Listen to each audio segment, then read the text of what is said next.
Ok, entonces hoy vamos a hablar un poco sobre la parte de turbomaquinaria, ¿verdad? Nos vamos a enfocar en una leve introducción, ¿verdad? La parte de turbomaquinaria en mecánica de fluidos es sumamente amplia debido a la gran cantidad de máquinas y equipos que hay para esta parte.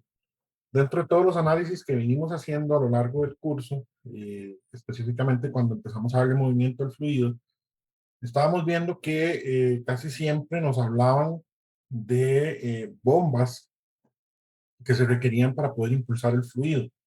Muy rara vez veíamos un ejemplo que se basaba desde un tanque, ¿verdad? Que tenía por gravedad la alimentación del circuito. Entonces, ese tipo de equipos, lo que son bombas y lo que son turbinas, tienen una gran cantidad de clasificaciones y de características que diferencian un equipo del otro.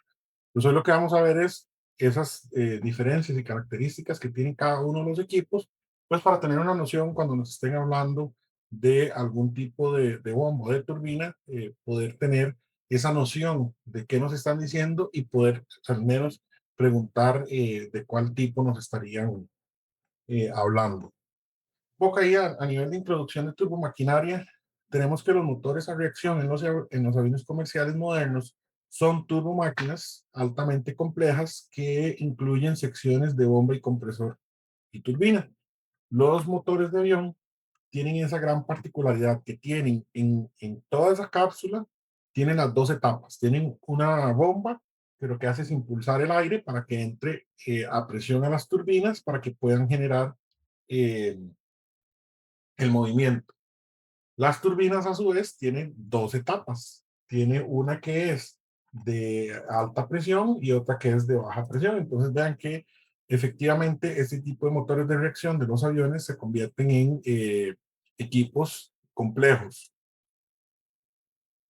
Las bombas son los dispositivos de absorción de energía, ya que se les suministra energía y transfieren la mayor parte de esta energía al fluido, generalmente a través de un eje giratorio. El aumento de esa energía del fluido se siente como un aumento en la presión del fluido, ¿verdad? Hay bombas que se encargan de hacer un aumento en la presión, ¿verdad? Que es lo que nosotros necesitamos para poder vencer eh, las pérdidas por fricción, y hay otro tipo de bombas que se encargan de aumentar la cantidad de caudal disponible. Entonces podemos tener esas dos opciones, aumentar presión y aumentar eh, caudal. Las turbinas son dispositivos que van a producir energía, es decir, extraen energía del fluido y transfieren la mayor parte de esa energía a alguna forma de producción de energía mecánica, típicamente en el eje giratorio, ¿verdad? De un generador, por ejemplo. El fluido a la salida de la turbina sufre una pérdida de energía, típicamente en pérdida de presión, y también, producto del trabajo que éste hace, pues va a tener un calentamiento, digamos, no tan pronunciado, pero sí va a tener por ahí un calentamiento. El propósito de una bomba va a ser agregar energía a un fluido, lo que resulta en un aumento de la presión del fluido, no necesariamente un aumento de la velocidad del fluido a través de la bomba. Ya nosotros vimos, ¿verdad?, cuáles son las tres componentes que tiene la ecuación general de la energía, y lo que estamos haciendo es aumentando presión. Por lo tanto, no necesariamente se debería ver un aumento en la velocidad, ¿verdad? Ya vimos que para poder hacer aumentos en la velocidad, podemos disminuir la sección disponible, ¿verdad? Ya sea de la tubería o de la salida, y ahí sí podríamos tener un aumento en la velocidad producto de la ecuación de la continuidad, ¿verdad? Que decía que el caudal era igual al área por la velocidad. El propósito de una turbina entonces va a ser extraer energía de un fluido, lo que resulta en una disminución de la presión del fluido, no necesariamente una disminución de la velocidad del fluido a través de la tubería. Para el caso del flujo estacionario, la conservación de la masa requiere que el flujo másico fuera de la bomba sea igual al flujo másico en la bomba. Para un flujo incompresible con áreas de sección transversal de entrada y de salida iguales, es decir, si tenemos el diámetro de entrada igual al diámetro de salida, se concluye que la velocidad de entrada va a ser igual a la velocidad de salida, pero la presión a la salida va a ser mayor a la presión de la entrada, ¿verdad? Porque esa es la función que tiene una bomba, poder aumentar la presión disponible. Las turbomáquinas, en general las bombas y las turbinas, en las que la energía es suministrada o extraída de un eje giratorio. Entonces, cuando hablemos de turbomaquinaria, podemos hablar de compresores, de bombas, de compresores de aire, de bombas de agua, de turbinas de gas, de turbinas hidráulicas. Es decir, la turbomaquinaria envuelve todos los equipos que se utilizan para poder extraer o suministrar energía a, al fluido. Las palabras turbomáquina y turbomaquinaria se usan a menudo en literatura para referirse a ese tipo de equipos, ¿verdad? Bombas y turbinas, independientemente de si utilizan un eje giratorio o no. Ahí tenemos un ejemplo, ¿verdad? En la figura A, tenemos un inflador para bicicletas. Este se comporta como una bomba, a pesar de que no tenga un eje giratorio o a pesar de que no esté alimentado por energía eléctrica.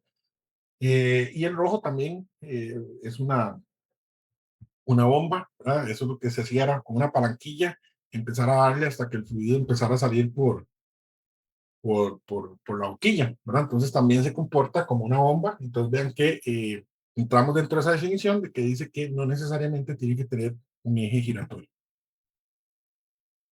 Las máquinas de fluidos también pueden clasificarse ampliamente como máquinas de desplazamiento positivo o máquinas dinámicas, en función de la forma en que se produce la transferencia de energía. Entonces ya vamos a tener dos tipos de familias, ¿verdad? Las máquinas de desplazamiento positivo o máquinas dinámicas, y eso va a depender de cómo hace la transferencia de energía. En máquinas de desplazamiento positivo, el fluido se dirige a un volumen cerrado. La transferencia de energía al fluido se logra mediante el movimiento del límite del volumen cerrado o del límite del volumen de control, lo que hace que el volumen se expanda o se contraiga, aspirando hacia el fluido, hacia adentro o exprimiéndolo hacia afuera, ¿verdad? Respectivamente. Aquí tenemos un ejemplo de eso, ¿verdad? El corazón es un ejemplo de una máquina de desplazamiento positivo. Este lo que hace es variar su volumen y luego contraerse, ¿verdad? Se expande, se contrae, se expande, se contrae. De esa forma, acepta, digamos, el fluido y luego lo impulsa. El medidor de agua común, también, el medidor que tenemos en las casas, es un ejemplo de una turbina de desplazamiento positivo, porque el agua llena, ¿verdad?, la tubería y sale por una cámara de un volumen que es conocido para el que fabrica el medidor, y lo que hace es mover unas paletillas para que se vaya dando la medición del caudal que pasa por el medidor. En las máquinas dinámicas no hay volumen cerrado. En cambio, las cuchillas o las aspas giratorias suministran o extraen energía hacia o desde el fluido si estamos hablando de turbinas o de bombas. Para las bombas, estas palas rotatorias se denominan palas del impulsor, mientras que para las turbinas, las palas rotatorias se llaman palas o cucharones de corredera. Generalmente se les llaman alas del impulsor, indistintamente si es una bomba o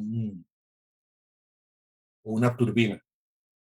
Los ejemplos de bombas dinámicas incluyen bombas cerradas y bombas con conductos y también bombas abiertas.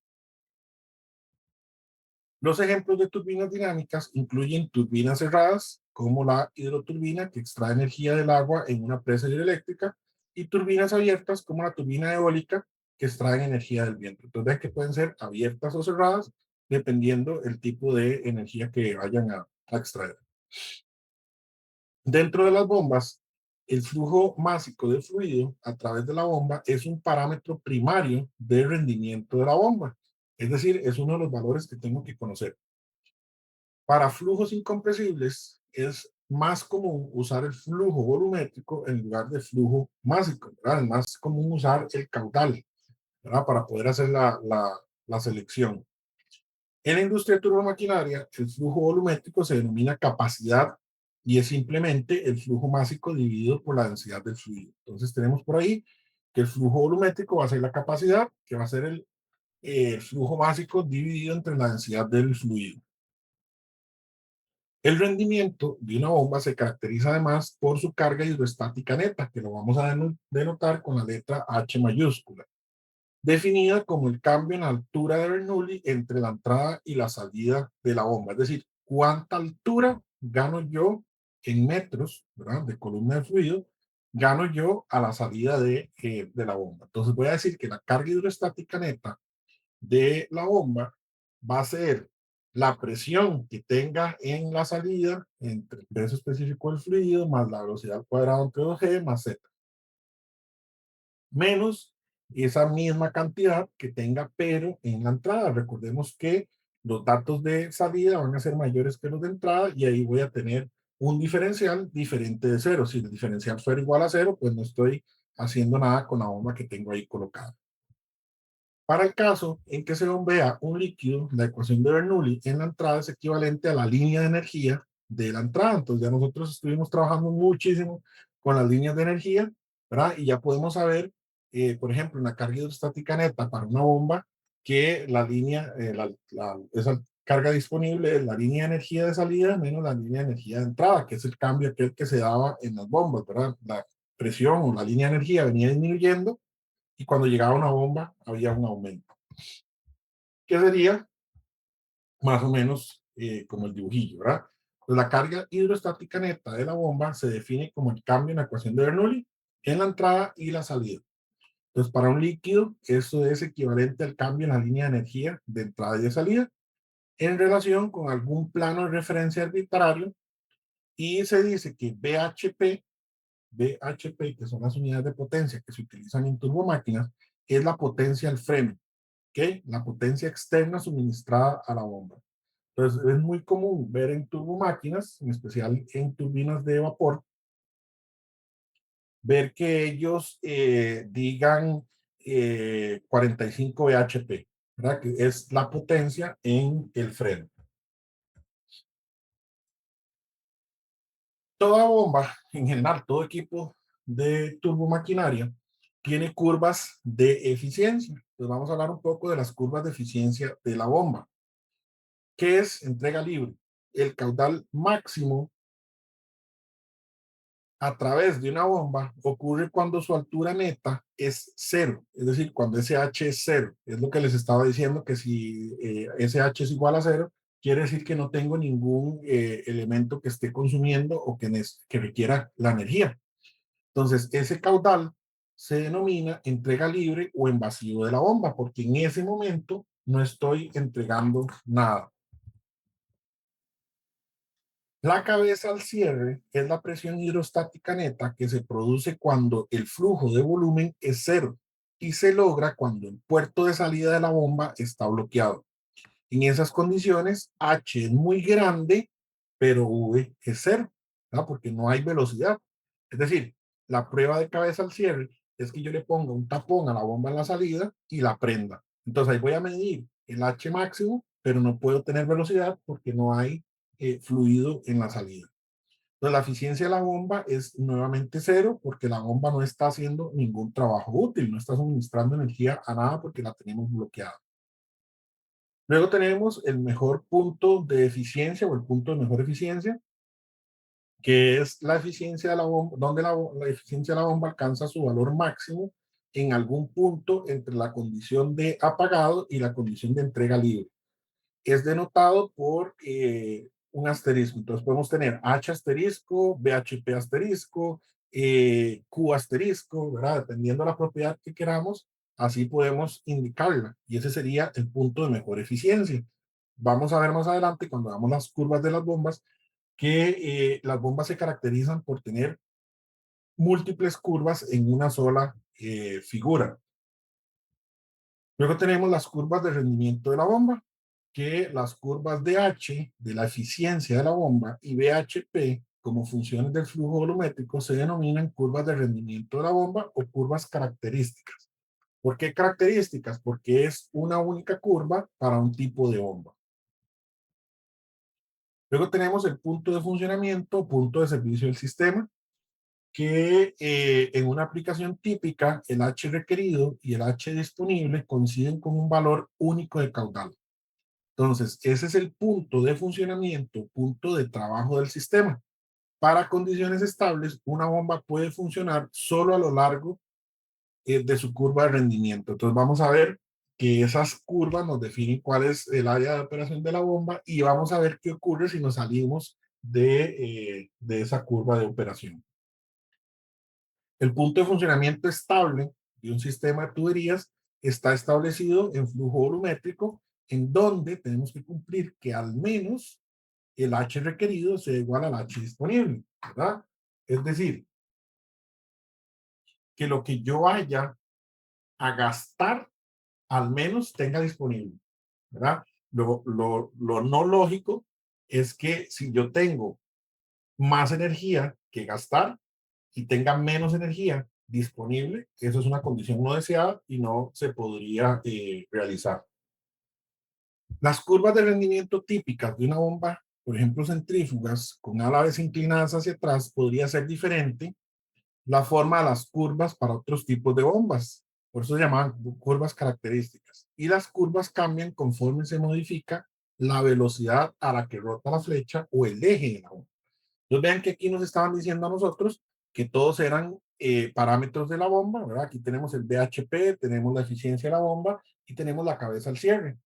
Entonces, todas las curvas las tengo que analizar de forma simultánea. Vean que en esta línea punteada de aquí me están dando el punto de mejor eficiencia, ¿verdad? Esta es la línea de punto de mejor eficiencia. Aquí lo tenemos con la cabeza, aquí lo tenemos con el BHP y por aquí tenemos el flujo volumétrico. El punto de operación de un sistema de tuberías se establece como el gasto volumétrico en donde la curva de la demanda del sistema y la curva de rendimiento de la bomba se van a intersecar, que es este punto de aquí. El H requerido, ¿verdad? ¿De dónde saco yo el H requerido? De todo el estudio que yo hacía en las tuberías. Todo lo que hemos venido haciendo nosotros en el curso, ¿verdad? Que nos decían, calcule el HA disponible, que es ese H requerido, ¿verdad? Y luego el de operación de la bomba, ese me lo da a mí el fabricante. Generalmente tenemos una ecuación que nos da una aproximación, pero esa ecuación no tiene el mismo comportamiento para todas las bombas porque es particular de cada uno de los fabricantes. La carga hidrostática útil de la bomba que entrega el fluido realiza lo siguiente. Incrementa la presión estática del fluido desde el punto 1 hasta el punto 2. Es el primer término a la derecha. Aumenta la presión dinámica, es decir, la energía cinética del fluido desde el punto 1 hasta el punto 2. Segundo término, ahora estamos hablando de la ecuación general de la energía. Recordemos que la presión estática es la primera, es la P, ¿verdad? El peso es específico del fluido.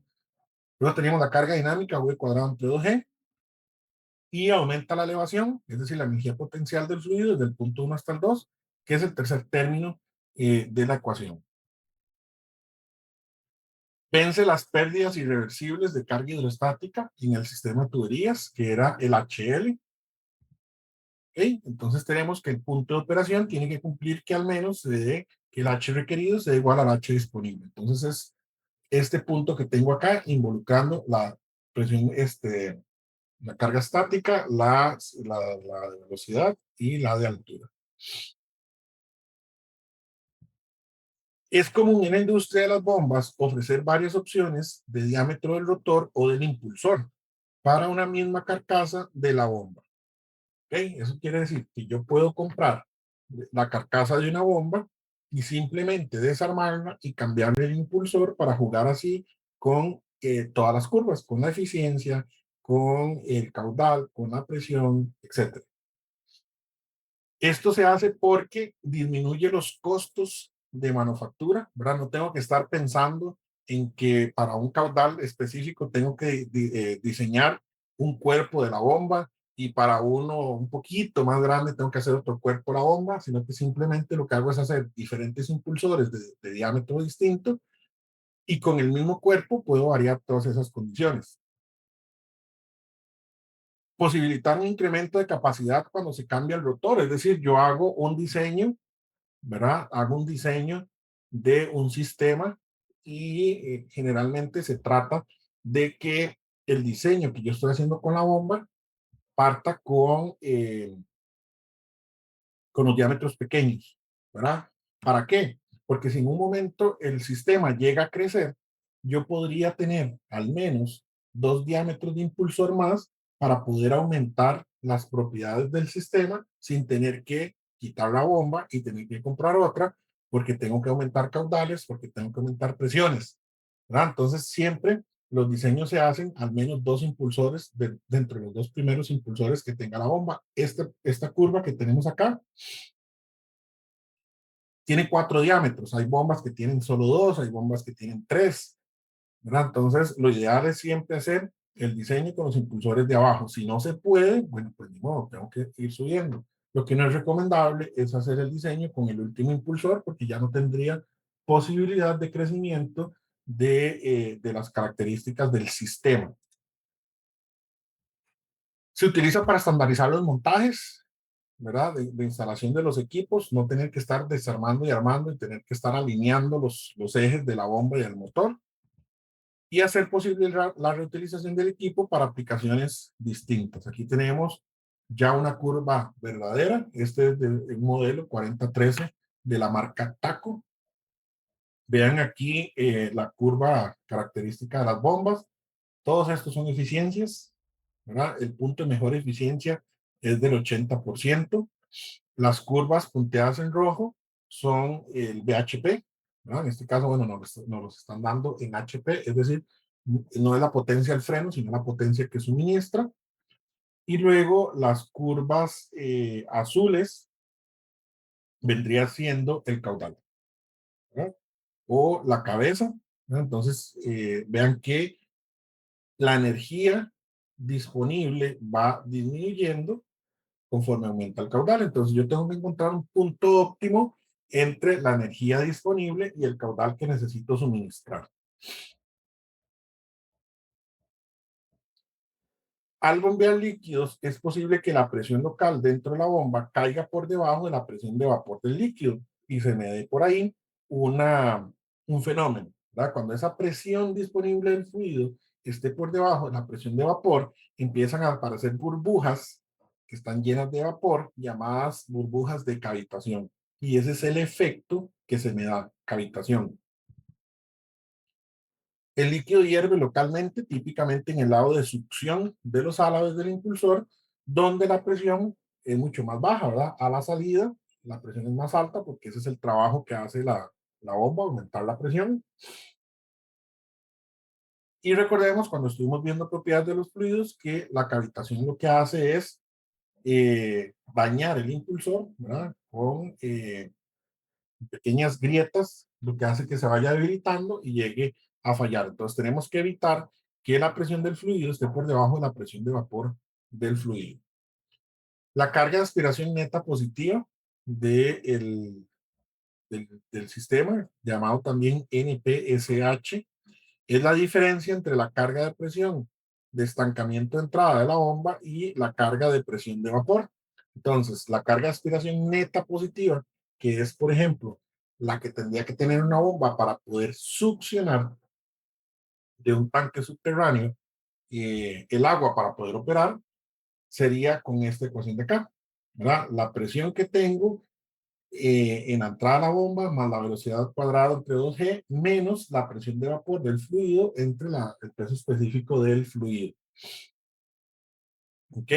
Esa carga es muy importante porque yo no puedo poner antojadizamente 15 metros de tubería para una bomba que vaya a succionar de un pozo, ¿verdad? Tengo que conocer cuál es esa carga porque si no estaría afectando el punto de operación de la bomba. Luego tengo la carga de succión positiva neta requerida, que es el NPSH mínimo necesario para evitar la cavitación de la bomba, ¿verdad? Lo que les acabo de decir, no puedo poner antojadizamente la tubería porque entonces la presión estaría por debajo de la presión de vapor y estaría ocasionando cavitación. ¿Okay? Entonces tengo que tener eh, dentro el fabricante me da a mí el NPSH requerido, ¿verdad? O yo lo puedo graficar con esta ecuación de aquí, ¿verdad? Meto esta ecuación, por ejemplo, en Excel o en MATLAB y hago el grafiquillo y ya puedo tener esta línea punteada y compararla con la cabeza de altura que yo vaya a requerir. Aquí tenemos un ejemplo de caudal máximo para evitar cavitación de la bomba. Aquí también hay una ventaja y es que veamos que en este ejemplo que estamos viendo aquí, tenemos el reservorio o el tanque elevado. Eso quiere decir que la bomba no tiene que hacer trabajo para succionar el agua, sino que por gravedad el agua va a llegar a la bomba. Eso tiene muchas ventajas. La primera es que si por algún motivo yo necesitara desconectar la bomba para darle mantenimiento, ¿verdad? Yo tengo aquí una llave que la cierro, la desconecto y saco.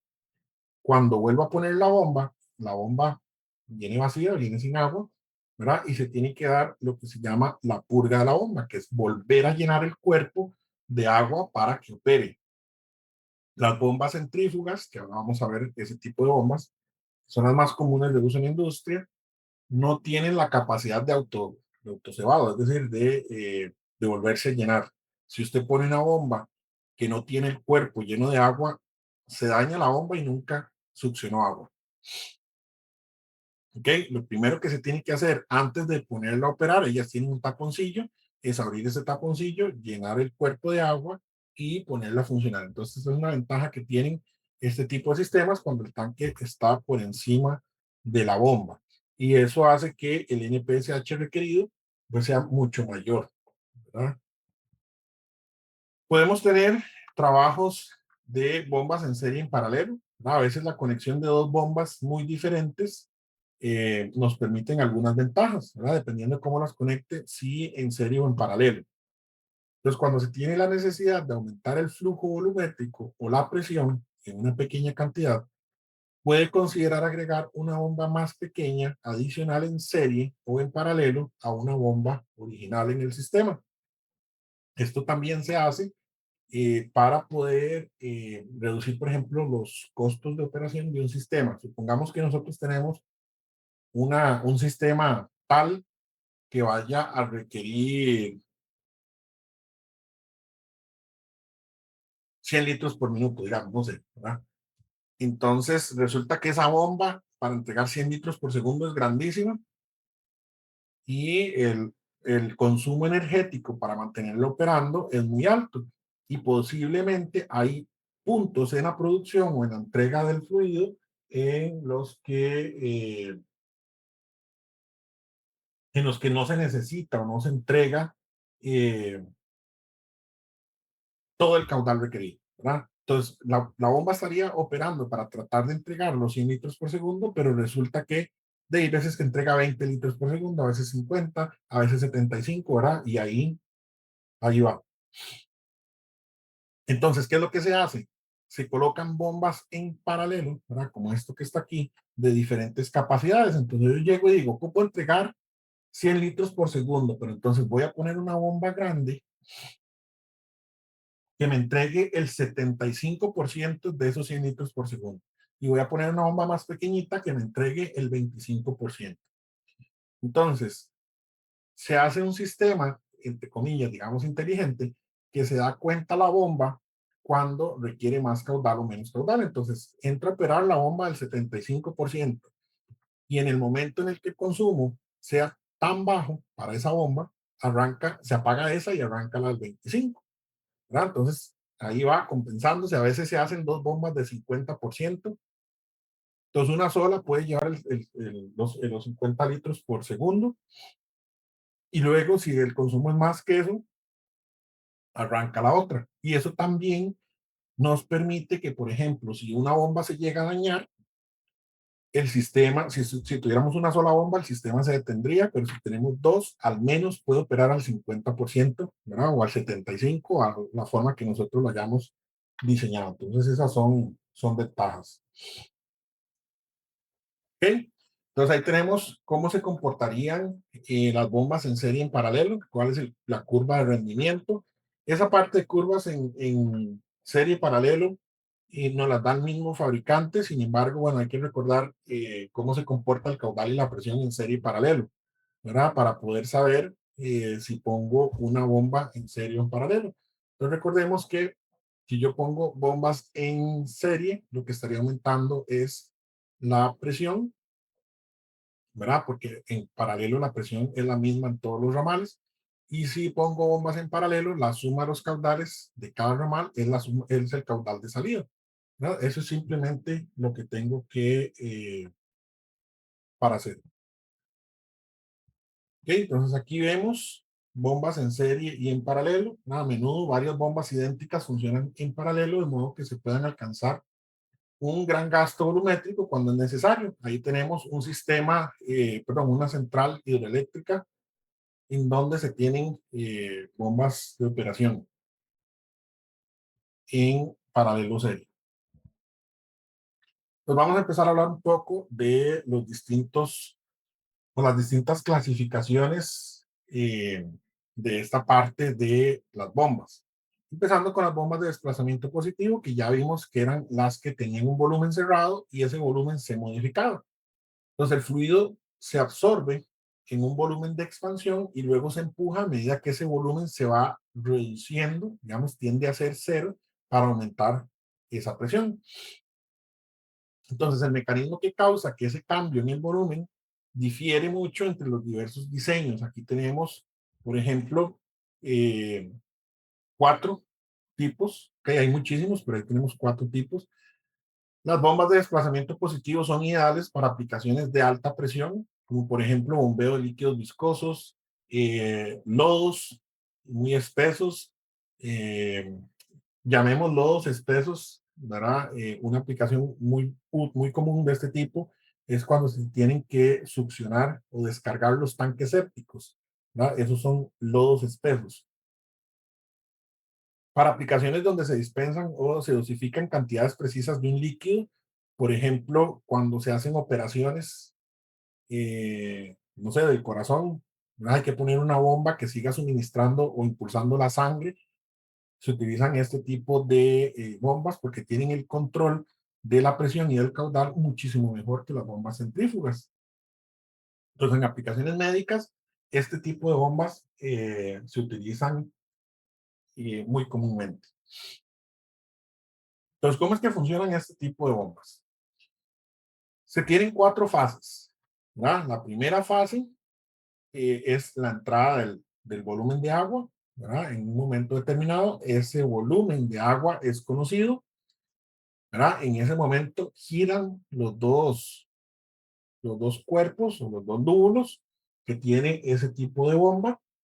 Entonces, en el momento en el que ese lóbulo va girando, ven que encierra el fluido, ¿verdad? Ese fluido encerrado, el lóbulo empieza a girar otra vez más y aumenta la presión entre ellos y hace que salga el fluido, ¿verdad? Entonces, ese tipo de bombas de desplazamiento positivo tienen un gran aumento en la presión, mucho más alto que en las bombas eh, centrífugas, y ya vimos que tienen una ventaja que permiten el control del caudal y de la presión mucho mejor que las otras. Las bombas de desplazamiento positivo tienen muchas ventajas sobre las bombas dinámicas. Por ejemplo, una bomba de desplazamiento positivo es capaz de manejar líquidos sensibles al corte, ¿verdad? Ya nosotros vimos por ahí eh, los que cumplían la ecuación de Newton, ¿verdad? Es decir, los fluidos newtonianos y no newtonianos, vimos cuáles eran más sensibles al esfuerzo cortante y cuáles no. Entonces, este tipo de bombas es capaz de manejar líquidos muy sensibles al esfuerzo cortante, ya que el corte inducido es mucho menor que el de una bomba dinámica que funciona a una presión y velocidad de flujo muy constantes y similares.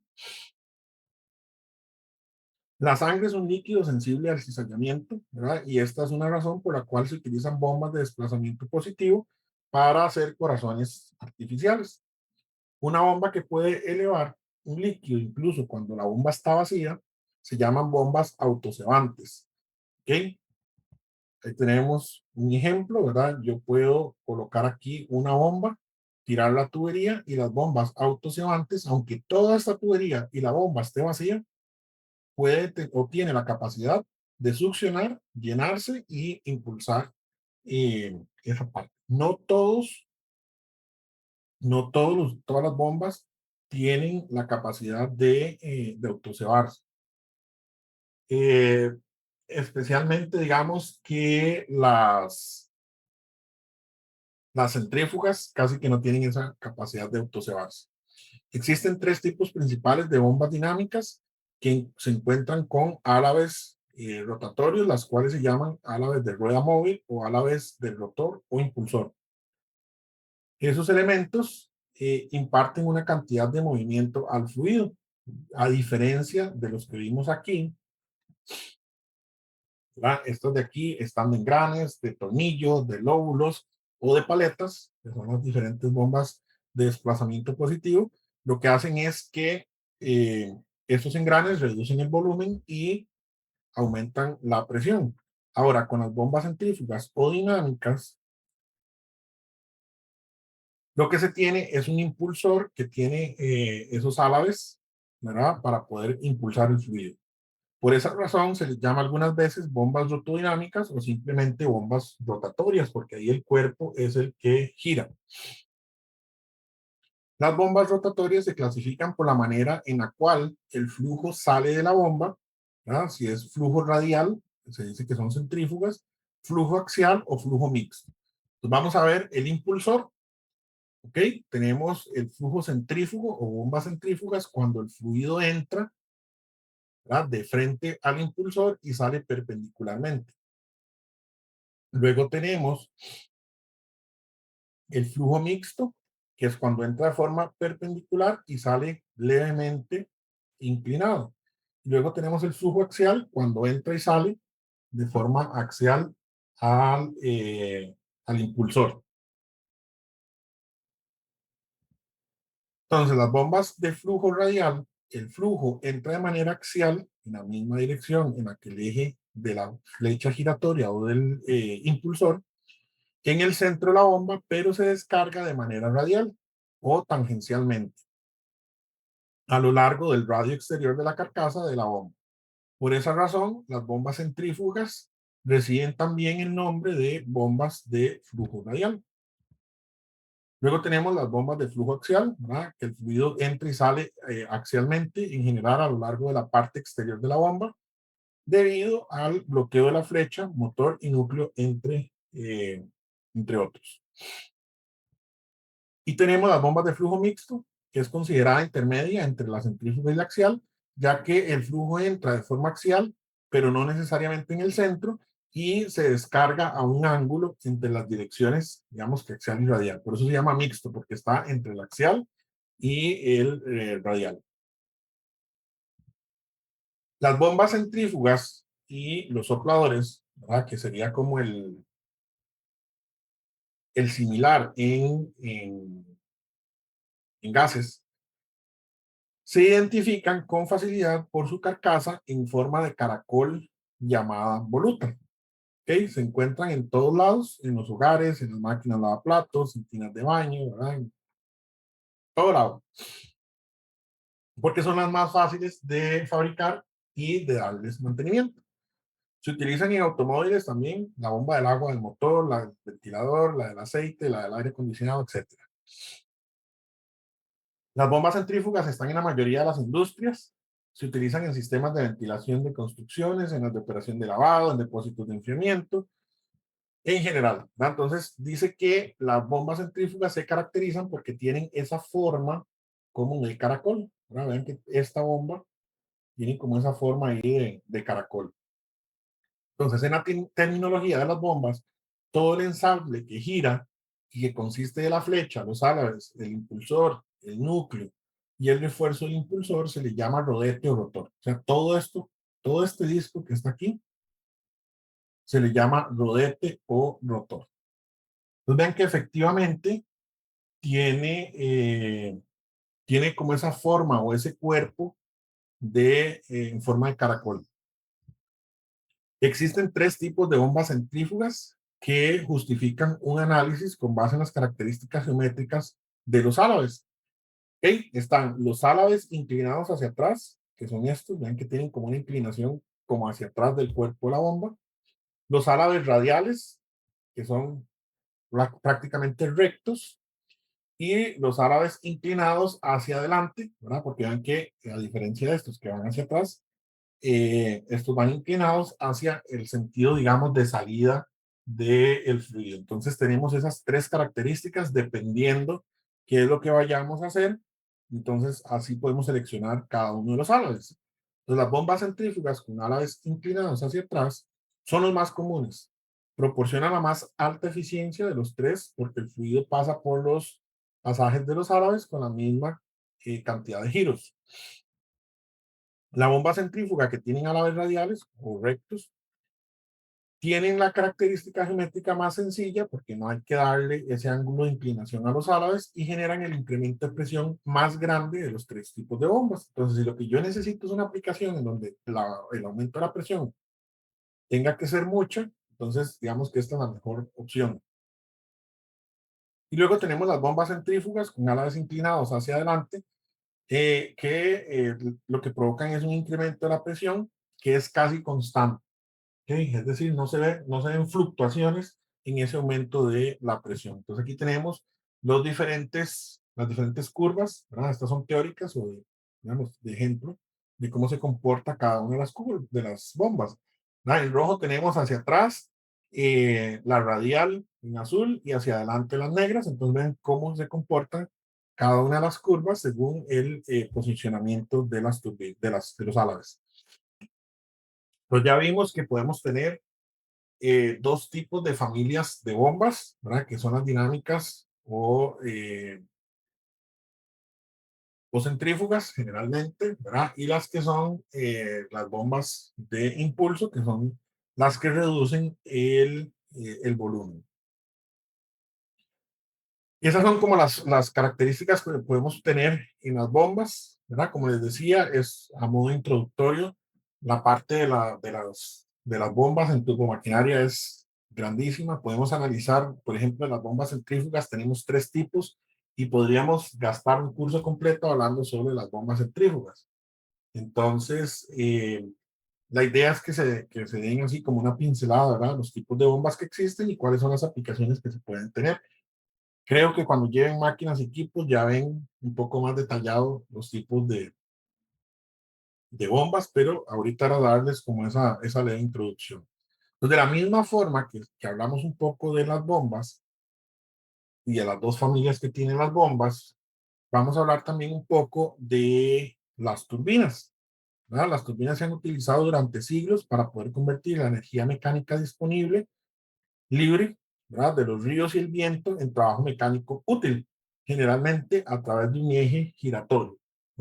Si nosotros recordamos ahí en las películas y demás, las primeras turbinas que se inventaron eran unas ruedas de madera que tenían unos cucharones en donde el río, ¿verdad? Se desviaba para que hiciera girar esa turbina y esa turbina se aprovechaba, por ejemplo, no sé, para moler caña, para hacer algún tipo de trabajo mecánico que en ese momento, digamos, no se utilizaban para producir electricidad, ¿verdad? Pero sí se aprovechaban para hacer algún tipo de trabajo a través de un eje giratorio. La parte giratoria de una turbina también se llama impulsor, ¿verdad? Por eso les decía que se utiliza ese nombre indistintamente eh, si estamos hablando de bombas o de turbinas. Cuando el fluido de trabajo es agua, las turbinas se denominan turbinas hidráulicas o hidroturbinas. Y cuando el fluido de trabajo es aire y se extrae energía del viento, se llaman turbinas eólicas. Aquí tenemos un ejemplo de turbinas eólicas. ¿Verdad? La mayoría de las personas usa la palabra molino de viento para describir cualquier tipo de turbina eólica, ya sea para moler granos, para bombear agua o generar electricidad, producto de que antes se utilizaban ese tipo de turbinas, pues para poder moler granos, ¿verdad? Pero en general se llaman turbinas eólicas. La turbomáquina, que convierte la energía de vapor en energía mecánica del eje giratorio, se denominan turbinas de vapor. Las turbinas que emplean un gas compresible como fluido de trabajo se llaman turbinas de gas. Entonces tenemos los dos tipos, ¿verdad? Turbinas de vapor y turbinas de gas. En general, las turbinas que producen energía tienen una eficiencia generalmente algo más alta que las bombas que absorben energía. ¿Ok? Entonces, las turbinas tienen mucho más eficiencia que las bombas.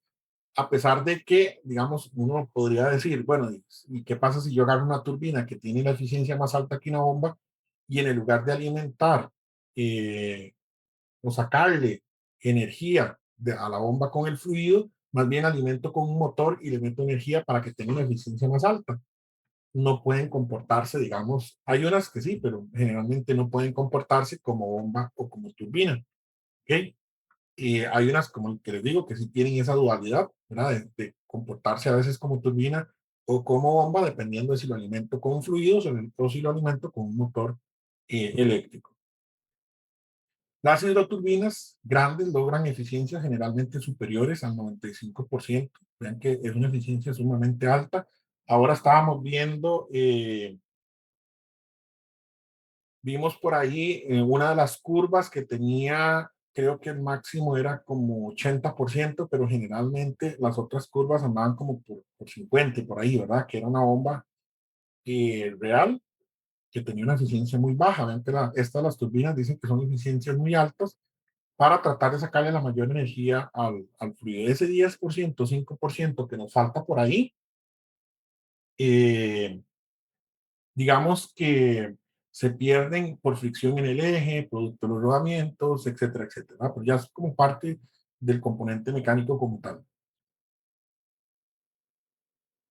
De las tres razones que hay para eso, tenemos que las bombas normalmente funcionan a velocidades de rotación más altas que las turbinas, por lo tanto los esfuerzos cortantes y las pérdidas por fricciones son mayores.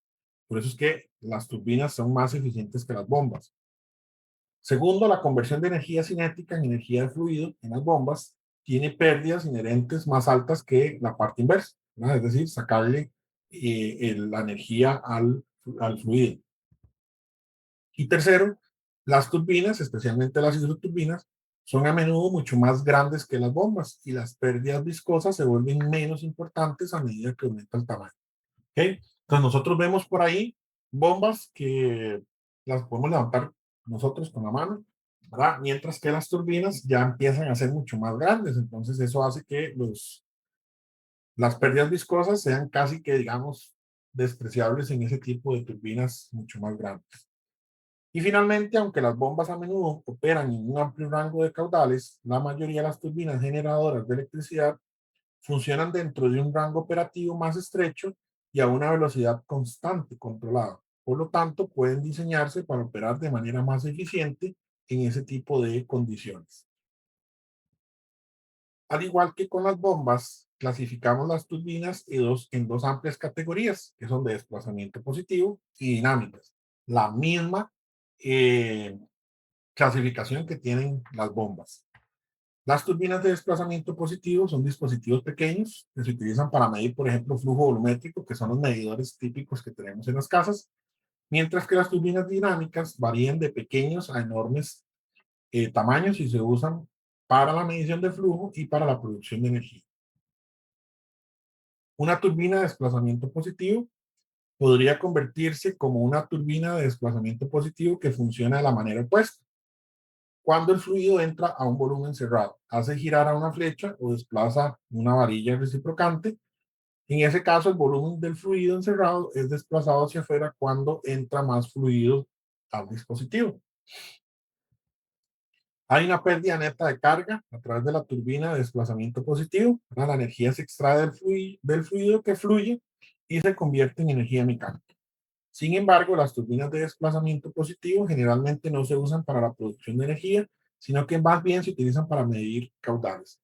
Entonces, ¿cómo hago yo, por ejemplo, para medir en la producción de electricidad cuál es el caudal que está entrando a la central hidroeléctrica? Entonces, utilizo una turbina grande de este tipo para poderlo medir. Las turbinas que usamos nosotros en las casas también, ¿verdad? Tanques, por ejemplo, los que utiliza Recope para saber cuánto caudal ha entregado, lo mismo. Entonces, los de desplazamiento positivo en turbinas se utilizan casi que solo para poder medir la cantidad de flujo.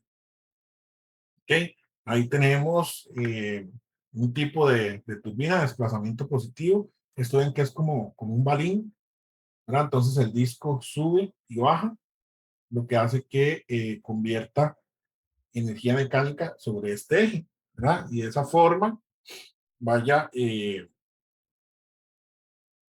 generando el trabajo en el eje. Ahora, las turbinas dinámicas se utilizan como dispositivos de medición de flujo y como generadores de energía, mayoritariamente como generadores de energía. Las hidroturbinas utilizan el gran cambio de elevación a través de una presa para generar electricidad y las turbinas eólicas generan electricidad a partir de palas movidas por el viento. Hay dos tipos básicos, ¿verdad? De turbinas dinámicas de impulso y de reacción, dependiendo cómo entre el fluido al cuerpo. Las turbinas de impulso requieren una altura superior, pero pueden funcionar con un caudal de volumen menor. Entonces, estas de impulso son las que normalmente se utilizan en las represas, ¿verdad? En las represas lo que hace es elevar el fluido, ¿verdad? A una altura muy grande, pero no se requiere que el caudal sea muy grande, solo que el salto o la capacidad que tiene el fluido en carga estática, en carga, perdón, potencial, sea muy grande.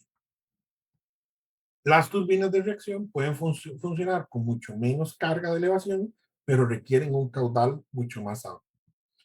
Pues aquí tenemos algunos ejemplos de turbinas dinámicas, ¿verdad? Un anemómetro de 3 copas, que el anemómetro se utiliza para medir la velocidad del viento.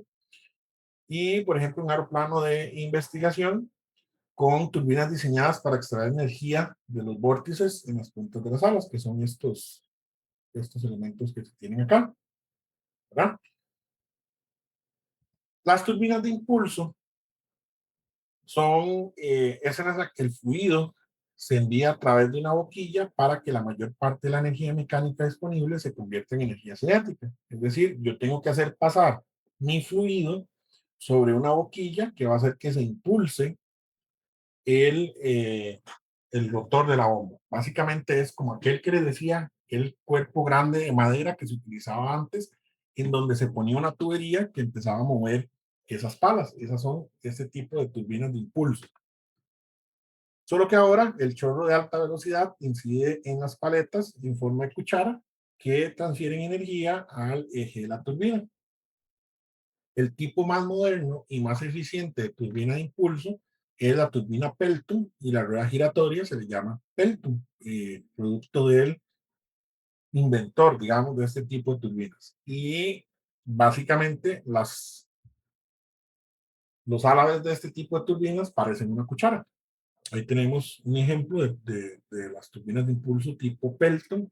Vean que sí parecen cucharas, ¿verdad? Aquí el fluido impacta como en el centro, se deflecta, digamos, sobre las cucharas de impulso y hacen que gire la turbina. ¿Okay? Ahí tenemos cómo funciona ese tipo de turbina. El otro tipo principal de hidroturbinas para producir energía, de turbinas de reacción, que consta de aspas guías fijas, llamadas también aspas directrices fijas, o del distribuidor fijas. Pueden ser también ajustables, denominadas también aspas del distribuidor ajustables, o aspas o álabes guías ajustables, o compuertas distribuidoras. Y unas aspas giratorias conocidas como aspas del rodete o del rotor. El flujo entra tangencialmente a la presión alta, y es desviado hacia el rotor mediante las aspas de distribución fijas a medida que se desplazan a lo largo de la carcasa, que también tiene forma de espiral. Y luego pasa por las aspas del distribuidor ajustables con un componente de velocidad tangencial grande. Entonces, este tipo de turbina de reacción es como ver la bomba centrífuga, ¿verdad? Dice que tiene una forma eh, de espiral. ¿No? Si nosotros la vemos, esta es la turbina de reacción, casi que se parece a una bomba. Y de hecho, el fluido entra, eh, o el fluido pasa por el cuerpo de la misma forma, pero en la bomba, por aquí sale el agua y por este punto blanco entra. En la turbina es al revés. Por aquí entra, ¿verdad? Hace mover estos álabes, gira el rotor y sale por este punto blanco. Aquí tenemos la vista, digamos que frontal o la superior, dependiendo cómo tomemos estas, del cuerpo. Entonces, sobre estas partes aquí que dicen B2, es por donde vendría el fluido, es toda esta parte de acá. ¿Ok? Y donde dice aquí salida, entonces vean que el fluido entraría por aquí, mueve el impulsor y sale por abajo. ¿Ok? De este tipo de turbinas hay dos principales, que son las Francis y las Kaplan, dependiendo igual de quién sea el que lo diseñó. La turbina Francis es algo similar en geometría a una bomba centrífuga de flujo mixto, pero con el flujo en la dirección opuesta, ya les dije, ¿verdad? Entra por donde en una bomba saldrían. Y la turbina Kaplan es algo así como un ventilador de flujo axial que funciona pero hacia atrás. ¿Ok? Se clasifican las turbinas de reacción de acuerdo con el ángulo en el que el fluido ingresa al corredor o al cuerpo, digamos, de la turbina. Si el flujo ingresa al rotor radialmente, la turbina se llama una turbina de flujo radial, que en este caso son las Francis. Si el flujo ingresa al rotor en algún ángulo entre radial y axial, la turbina se llama turbina flujo mixto Francis, que es, digamos que, el diseño más común. Algunos ingenieros de hidroturbinas usan el término turbina Francis solo cuando hay una banda en el rotor. Las turbinas Francis son más adecuadas para cargas hidroestáticas que están entre cargas altas de las turbinas Pelton y las cargas hidroestáticas bajas de las turbinas Kaplan. Son casi siempre las más utilizadas. De hecho, por ejemplo, las turbinas que utilizan ahí en la represa de Cachín son tipo Francis. Si ustedes pasan por ahí, por la represa y siguen como hacia Cachín, van a ver que está como el cuarto de máquinas de la represa y tienen un impulsor de una turbina Francis ahí en acero inoxidable que es bastante grande. Pues una turbina Francis grande típica podría tener 16 o más aspas de rotor y puede lograr una eficiencia del 90 al 95%. Si el rotor no tiene banda y el flujo entra al rotor principalmente girado, se llama turbina de hélice o de flujo mixto o solo turbina de flujo mixto, ¿verdad? Que sería esta que tenemos acá. En esta de aquí también tenemos aspas, que es muy diferente a la de la turbina Francis. Y si el flujo es desviado axialmente antes de entrar al rotor, la turbina se denomina turbina de flujo axial, que es el otro tipo de turbina. ¿No? Las turbinas Kaplan son de doble regulación porque el flujo se controla de dos maneras. Al girar las aspas del distribuidor ajustables, ¿verdad? Las aspas son ajustables, y al cambiar el ángulo de inclinación de las aspas pivotadas por el rotor. Las turbinas de hélice son casi idénticas a las turbinas Kaplan, excepto que las aspas del rotor están fijas. ¿Ok? Y el caudal se regula solo por medio de las aspas de distribuidor ajustables. En comparación con las turbinas Pelton y Francis, las turbinas Kaplan y las de hélice son más adecuadas para cargas hidrostáticas bajas, pero que tienen un gasto volumétrico alto. Por eso es que a veces cuando alguien tiene por ahí una finca y pasa un río, ¿verdad? Que tiene un caudal alto, pero tiene una carga de presión baja, porque el río no está elevado, ni tiene un salto ni demás, y quieren aprovechar, producir electricidad para la finca, ponen este tipo de turbinas, las capan, ¿verdad? Van sumergidas en el río y el río empieza a moverlas y de esa forma pueden generar electricidad. Son eficientes, compiten con las de las turbinas Francis y pueden ser altas las eficiencias como, digamos, un 94%.